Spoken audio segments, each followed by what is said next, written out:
Hey guys, NASCAR Racing 18 here. We have one more Disney Pixar cars from the next generation wave. We're going to do Noah Gocek, who is the number 121 Clutch Aid Racer. On the back, you can get Harvey Roadcap, Paul Conrad, Ryan Inside Laney, and Conrad Camber. Let's get him out of the box.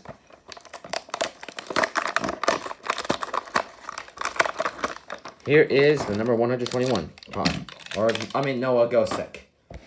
He's rolling away. So Noah Gocek is the Clutch Aid Next Generation Racer 121.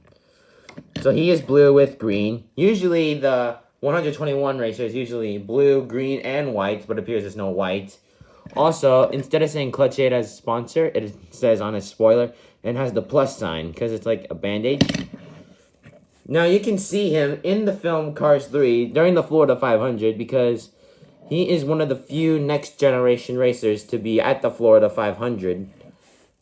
And he is a rookie when he started out there.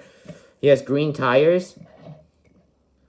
Green, like a little bit of a bluish green somewhere in the middle before it was fully blue.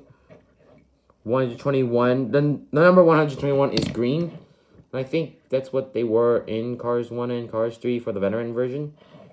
Or maybe they were just white. And that's about it. Well, guys, thanks for watching this episode, and more will be out soon. Thanks for watching.